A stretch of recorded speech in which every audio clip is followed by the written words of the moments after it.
Welcome to the 100 Club Podcast, a show designed to elevate the game of senior living sales and marketing leaders.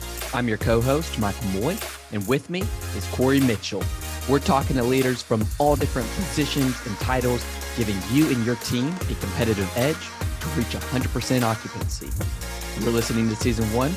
Let's get into it. Welcome to the 100 Club Podcast. I am your host, Michael Moy, and alongside with me is Ashley Shipman. Ashley is the Director of Corporate Clinical Operations at SilverPoint Senior Living. And so we can get into the background on how we met, but Ashley, first and foremost, just welcome to the show. Happy to have you. Well, thank you for having me. Of course. And if you haven't had the pleasure of meeting Ashley, honestly, one of the most humble people that you'll ever meet, and anybody that's tuning in to this show, I really hope you get the opportunity to meet. Now, I was fortunate enough to stumble on her as I was going to the Texas Assisted Living Association. And so I was probably like very much a stalker going up to her and be like, hey, I've heard all about you.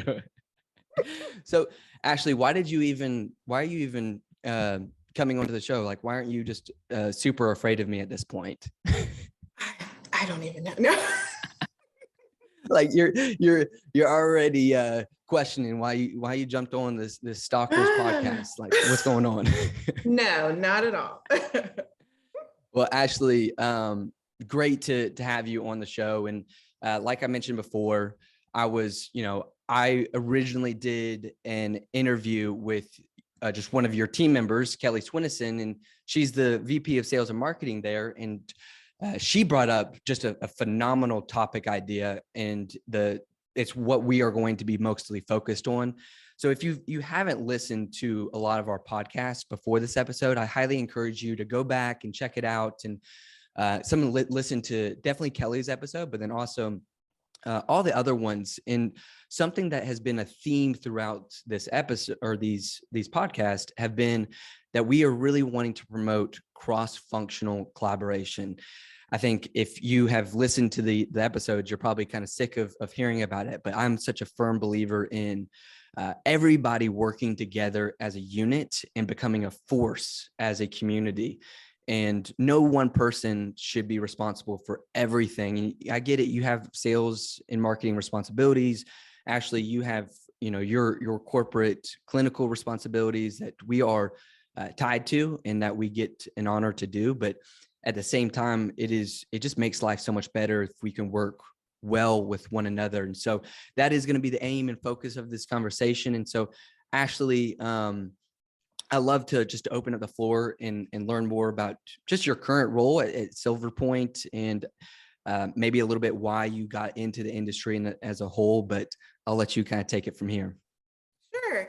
So at SilverPoint Senior Living, I am the Corporate Director of Clinical Operations. So I get the privilege of working alongside our health and wellness directors, our resident care coordinators, and our care team members. We, focus on training and development, making sure that we're providing quality care and that we're also compliant. So that's some of my responsibilities in my role. Yeah. And so how did you get into the industry in the first place? Like why senior living? Well, so I've always wanted to be a doctor. And then my senior year in high school, my dad's health took a turn. And I was truly inspired by some amazing nurses. So ever since then, I shifted my focus and became a CNA out of high school. And then shortly after my son started preschool, I went to nursing school. And senior living is just what I fell in love with. After nursing school, I did, work in a clinic setting, but I never let go of my long-term care because I was passionate about it. I made connections with people that I wasn't willing to lose. So just kind of stuck with me. I love it. Senior living is a very, what I've learned is a very sticky industry. And what I mean by that is once you kind of get into the industry and you get around the people and you get to serve the older adult population, you start to kind of feel like a greater sense. And so sense of purpose and accomplishment. And it's something that it's easy to get stuck in the mundane, the day to day, and kind of forget how impactful you get to have for the older adults. And it's sticky because you just can't really find that anywhere else. And so a counterpart of mine and I, we always kind of joke, say like, how did you get into it? I have no idea. It just kind of stumbled upon me. But then at the same time, like, do you see yourself ever leaving this industry? And I can't imagine it. And so I would love to, just learn more. And I'm excited about this conversation because it's going to be a blend of what we talk about mostly here is sales and marketing. So how are we going to be able to drive occupancy? And you kind of set the stage of we're wanting to make sure that we are operationally efficient. We're training team members.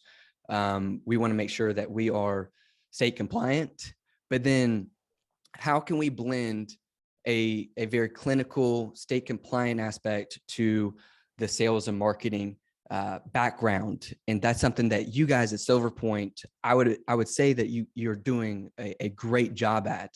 And so kind of walk through, if you don't mind, just kind of opening up that process and maybe just specifically, let's talk about how your role helps overcome some of these sales and marketing hurdles, because I would love to learn just some of those daily practices that you guys are implementing. Sure. So I'm huge on building relationships. I'm a relationship person. Connections are extremely important to me. So, when Kelly and I, our VP of sales and marketing, worked alongside each other, she was a sales and marketer and I was the health and wellness director at the time. She would always bring me in, on the tour process. And I love to get to know people, ask questions. And then after, we got to meet and Kelly did her thing and they decided that they wanted to move forward. I had already established a relationship with that family. And from there, I took it. It was important for me to make sure that we made this process as smooth as possible for our residents and for our family members, because it can be tough. It's a tough transition. So for me, clinically, I know what I need when it comes to documentation, making sure that meds and everything is correct. So I know a lot of companies, the CRD, the sales and marketer, they typically lead that PPOC, that physician paperwork, right? But it's important for me, within SilverPoint, that we lead that the nursing team leads that, so that there's not a lot of back and forth. We know exactly what we need. We can communicate with the family and the doctor as well. I'm curious because that's really cool that Kelly involved you early on in the process. Is that something that you see from outside looking into other communities or other operators, that the two roles are siloed out, and then that can sometimes create a chasm of communication of, that PPOC handoff or the resident handoff? Are what you doing right now very tangible ways of making sure that miscommunication doesn't happen? Yeah, that's definitely the point. And for me, bringing the health and wellness, I would want to know who's taking care of my loved one. Yeah. So it's important for the nurse, the health and wellness director, the RCC, part of the care team, to be involved very early on in the tour process as well. So Kelly comes up to you and says, "Hey, Ashley, we've got a tour coming in, and I would love for you to be involved in that process." And so what does that look like? Because I'm sure that there's a lot of clinical people, if the let's say the health and wellness directors are listening to this podcast and they're saying, why do I need to be involved in this? And also, isn't that sales and marketing's job? Like, isn't that their job to kind of wine dine them and then pass it on to me? So kind of dispel that misconception, and then why it actually benefits the health and wellness directors really on the front and back end. For sure. No, again, part of it is getting to know. I'm sure, for me, if I was placing a loved one in an assisted living setting, I would want to know who the nurse is, who the health and wellness director is, who the care team is.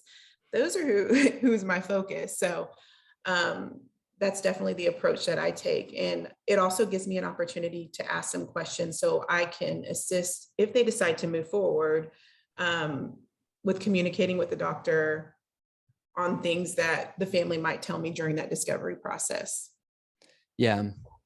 And so when you're on the tour, after you've done the tour with the family member and they're like, we're super excited. I think we're going to choose this community.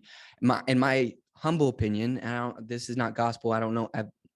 I don't know if this is accurate or not, but I think that the likelihood of somebody that has touched more of the leadership team within a community that have talked to face gives them more of a confident feeling going into this decision. Because in my opinion, and this is kind of where maybe people would disagree, is once you get the deposit, the sales process doesn't end. And I don't think that somebody comes in, chooses the deposit, or does the entry fee, or does the community fee, and then says, hey, I'm sold. Because then once that they do that, that's a level of trust. But then they're still relying on that, what you're saying, that clinical lead. Who's going to actually be taking care of my loved one? This deposit is more of like hey, I want to reserve my room. But then this next conversation is, do I trust you with the most precious cargo possible? Absolutely. And so now the benefit here, and I think that people, if you're taking anything so far from this conversation, is that if you are a clinical lead, you are actually helping yourself on the assessment on that back end to be able to say, I already have a leg up. I already know exactly what these people are going to, I already kind of have, if you're a level of care, I already kind of know where this conversation is leading.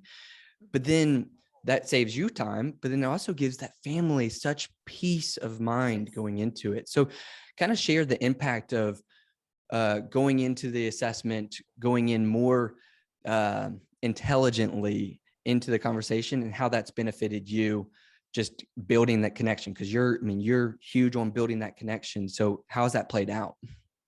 Absolutely. So, depending on who is involved in the tour process, sometimes the resident, they come along as well. It's not just the responsible party who's there, or the family's loved one.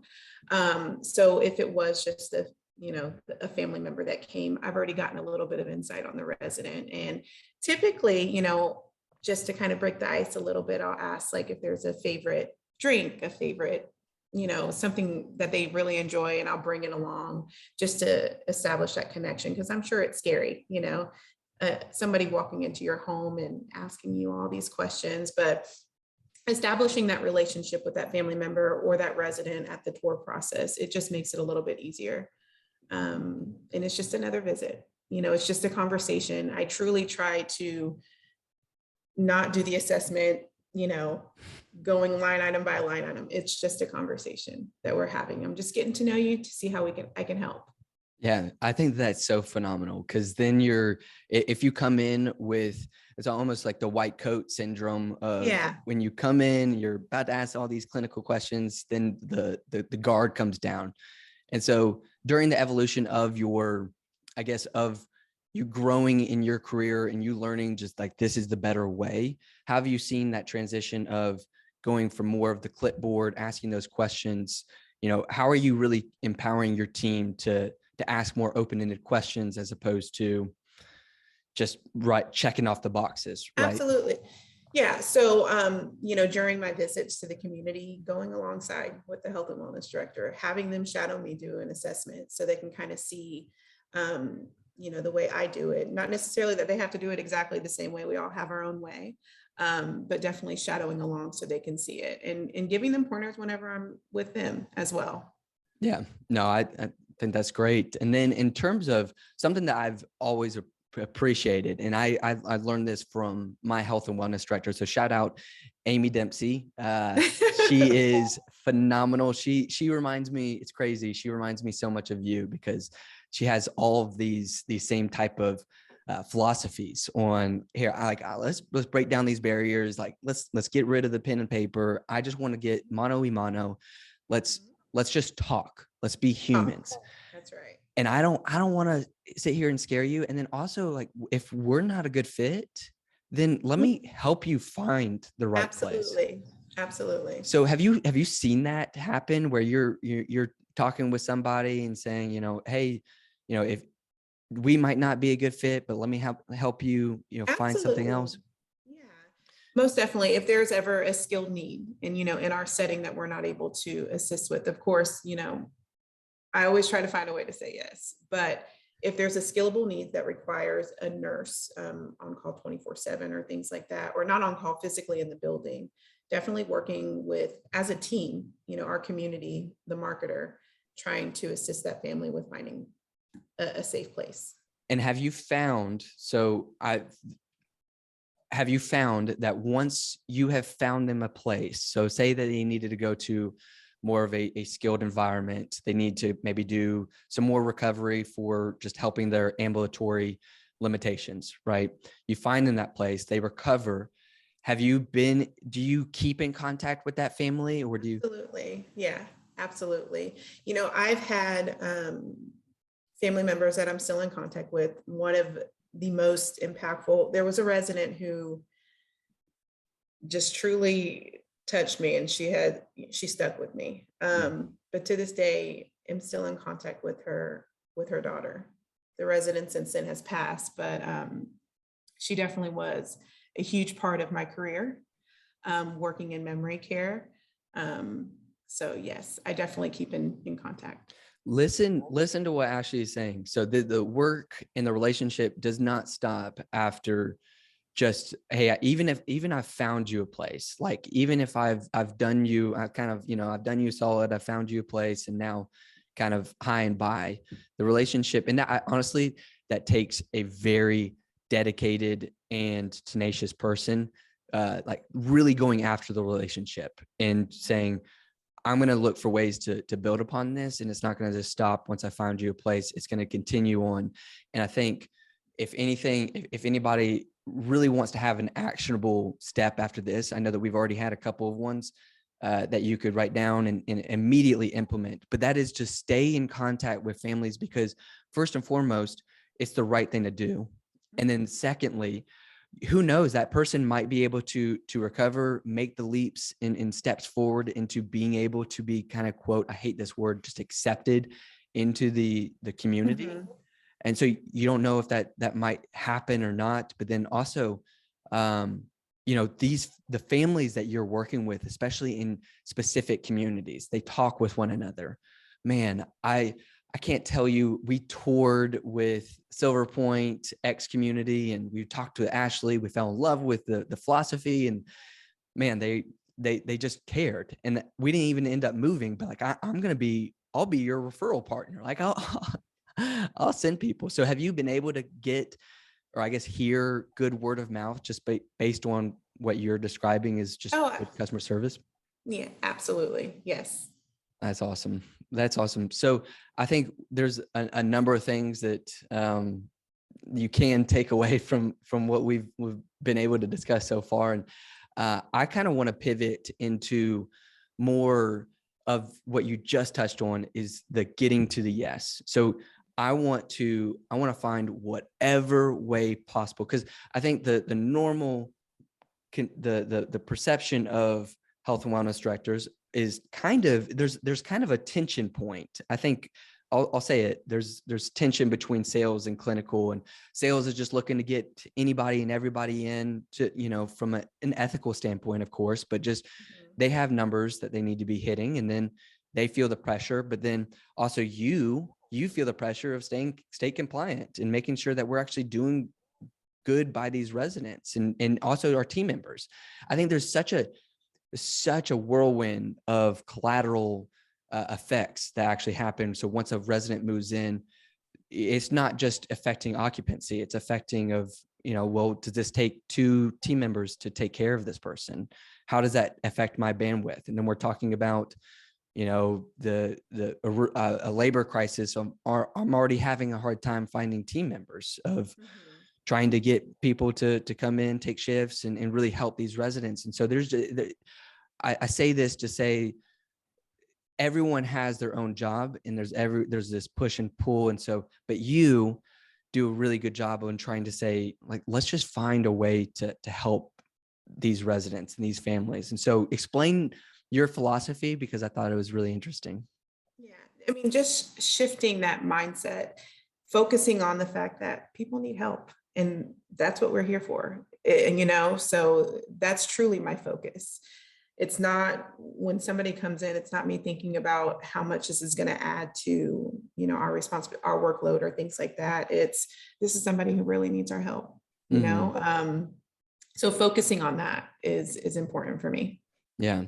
So tell me something that is a misconception of your role. So if I'm sitting in the sales director seat, right? I'm going to put you on a spot. I'm putting you on a spot. And I'm sitting in the spot and I'm, doing my best job of touring as many people. And what do you think is a common misconception of the way that sales looks at clinical, and maybe help them kind of get over that, and maybe a way to say, all right, that it's a misconception, but here's how we can work better with one another. So maybe that's the question. Maybe how can we as teams really collaborate and work well with one another? What are some tangible ways? Sure. I think one, having a relationship with your team, a good relationship, a working relationship, and even outside, is extremely important. And like going to movies together and watching Madagascar, right? For sure, of course. But that's important. There were times, our VP of sales and marketing right now at SilverPoint, like I said, that her and I worked at a previous company together, but we had there was a partnership. I would do, and she trusted that I would do anything that I can to make sure that we made this transition as smooth as possible for our families and for our residents. And there were times like, Kelly, I might need your help really quick. If there was something going on at the community, do you mind? Because I'm huge on, if the doctor isn't going to send me the stuff that I need, I will go sit in that office and I will wait for it so that the family doesn't have to wait. So that I do remember times, I recall times where, Kelly, I'm like, hey, do you mind going to pick this up for me? Because I really need this today, but just making sure that that's why those relationships are important. And that trust, if you hand off something to me, this is somebody that you've worked with, and that obviously they've trusted you as well in this process. So trusting me, knowing that I'm going to do everything that I can to make sure that we make this as smooth as possible for our residents. Yeah. So I love that. And this is, again, Michael, I feel like I'm going on a bunch of hot takes here, but here's my other hot take is that sales directors have a lot of pressure. Clinical directors have a ton of pressure. So everyone's trying to meet just what we were talking about, meet each other's goals. Even more so reason why we need to work effectively with teams, but then also just realizing it's not just about sales. It is not just about sales. I've got to figure out a way to build a relationship with you, but then also I gotta prove to you. So say we're in a community together and you see that Michael's just sitting in his office, and that's, he sits in his office, he comes back from the community with a Starbucks in hand, and he just comes back and does cold calling or prospecting. And then he does all these events. And so that would stink. That would really stink to look at a salesperson and say, like,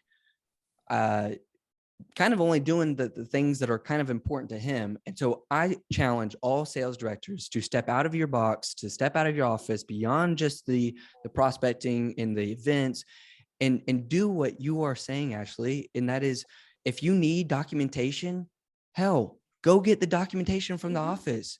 Do a solid for your nurse or for whoever's doing these assessments, because you would want the same thing when you come into their office and to say, hey, just did a great tour. We got to do an assessment fast. It's a fast move in. Well, are they going to actually move? Like, are they going to be willing to move for you if you aren't willing to do something for them? Simple reciprocity. Absolutely. We're a team, and we do whatever we need to do to help people. Yeah. And sometimes that means we got to tap somebody else in to help us out. Yeah, I love it. You gotta be able to have the willingness to tap somebody in. And then also, like you said, you gotta trust that person. And the only way that you're going to trust that person is if you know them, if you've cultivated a relationship with them. And also if you gotta have grace in this process. Absolutely. Absolutely. Like I know I'm going to drop the ball. That's my favorite word. Give me grace, please. Yes. Give me a little grace today. That's great. So Ashley, it's a pleasure getting to talk with you. is there any other words of just maybe encouragement or things that you've learned through just years of just experience in the industry that you can impart with any of our listeners? Other than just to lead with kindness, to be person focused, whether it be our team, our residents, just people in general. Just be kind and lead with your heart. Everything else will fall into place. I love that. And this is coming from the Tala Hero Award winner. And so I just want everybody to know, she Ashley ain't gonna say it, and she's not gonna brag on herself, but she's legit. She has won awards, and here I am sitting with 0 accolades, and I get the opportunity to have a conversation with you. So Ashley, it's great talking with you, and it was a pleasure doing it, and good luck to you and the rest of the SilverPoint team. Thank you so much. Of course. Well, thank you so much for tuning in to the 100 Club podcast. This has been another great episode. And to follow us and to learn more about what's going on, follow our LinkedIn page at 100 Club Podcast, and go ahead and follow that page. But without further ado, that ends another great episode of the 100 Club podcast. Thanks so much.